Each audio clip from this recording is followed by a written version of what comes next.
अरे बेटा, तू नाश्ता कर ले, फिर तू आराम से एग्जाम देना। नहीं मम्मी, मुझे नाश्ता नहीं करना। मुझे एग्ज़ाम की बहुत टेंशन है। मैं एग्ज़ाम होने के बाद ही नाश्ता करूँगी और खाना खाऊंगी। ठीक है बेटा, तू आराम से परीक्षा देना, है ना? ठीक है। अरे बेटा, तू आ गई। और कैसे रही तेरी परीक्षा? और ये क्या, तू ये मुंह लटका कर क्यों बैठी है? मुझे माफ़ कर दो मम्मी। माफ़?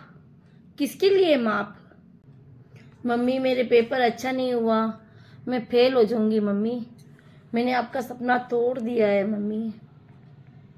वो मेरा सपना नहीं बेटा, वो तेरा सपना था। हम तो बस केवल तेरी ज़रूरतें पूरी कर रहे थे। मैंने आपका नाम मिट्टी में मिला दिया मम्मी।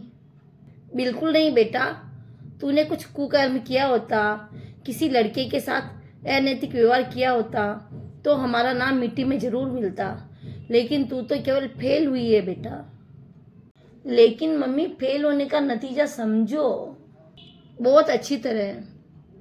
फेल होने का एक ही परिणाम है, तू अपने जीवन में निडर मत बन। इतनी बड़ी जीवन की उपलब्धि न केवल डॉक्टर, इंजीनियर और अफसर बनना है, यह तो केवल रोजी रोटी कमाने का नजरिया मात्र है। इसके अलावा भी हजारों तरह से ईमानदारी से रोजी रोटी कमा सकते हैं अपन। लेकिन मम्मी, मैंने तो कुछ और सोचा था। क्या? मैं कुछ ऐसा काम करूं कि जिससे आप गर्व महसूस करो और समाज में आपकी इज्जत रहे। अरे बेटा, तेरे बारे में किसी ने हमें अभी तक कुछ नहीं कहा। इसके लिए हमारे लिए प्रतिष्ठा की और क्या बात हो सकती है? लेकिन फिर भी मम्मी, फिर भी कुछ नहीं। ना तेरे पापा बड़े ऑफिसर है, ना तेरे दादा बड़े ऑफिसर थे, तो क्या समाज में हमें किसी ने निकाल दिया, या हमारी नाक कट गई, या हम में से किसी ने आत्महत्या कर ली? लेकिन मम्मी, मैं क्या करूं? लेकिन कुछ नहीं। ये फालतू की बातें छोड़कर तू वापस पढ़ाई में ध्यान लगा। ईश्वर ने तेरे भाग्य में जो लिखा होगा वो होगा। लेकिन मम्मी, मेरी सारी सहेलियां तो पास होकर आगे की क्लास में चली गई। मैं उनको कैसे मुंह दिखाऊंगी? अरे बेटा, सहेलियों का क्या है, वो तो तुझे दूसरी क्लास में और मिल जाएगी। और जो तेरी सबसे खास सहेली होगी वो तुझे कभी नहीं छोड़ेगी, चाहे तू उसकी क्लास में पढ़ चाहे मत पढ़। अरे बेटा, सभी बच्चों का दिमाग एक सा नहीं होता है। किसी का पढ़ाई में जाता होता है, तो किसी का सिलाई में, तो किसी का बुनाई में। सभी में किसी न किसी का हुनर तो जरूर होता ही है। हाँ मम्मी, आप सही कहते हो। लेकिन अगर आजकल माँ बाप अपने बच्चे नहीं पढ़ते हैं तो उनको इतना जलील कर देते हैं, इतना जलील कर देते हैं कि बच्चा आत्महत्या करने के लिए तैयार हो जाता है।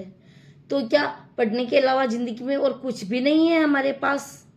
जब बच्चा मर जाता है या आत्महत्या कर लेता है, तब फिर जब माँ बाप उसके सोचते हैं कि काश हमने हमारे बच्चे को इतना परेशान न किया होता, तो वह शायद ये जिंदगी छोड़कर कभी नहीं जाता। हाँ मम्मी, फेल होने के बाद काफी दिमाग में यही सब चलता रहता है। अरे बेटा, अभी तो परीक्षा शुरू हुई है। ये तो तुम्हारी पढ़ाई की परीक्षा है। जिंदगी में पता नहीं कौन कौन सी परीक्षा तुम्हें देनी पड़ेगी, तो क्या तुम हार मान लोगे?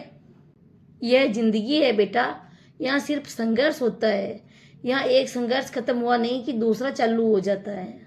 और जो लोग संघर्ष से घबरा जाते हैं वही यह गलत कदम उठा लेते हैं। अरे बेटा, अपना कर्म है मेहनत करना। अपने को मेहनत करने से हार नहीं माननी चाहिए। मेहनत का फल हमेशा मीठा होता है और आगे भाग्य पर छोड़ देना चाहिए। हाँ मम्मी, आपने मुझे जीवन जीने का तरीका सिखा दिया। अब मैं परीक्षा से कभी नहीं घबराऊंगी।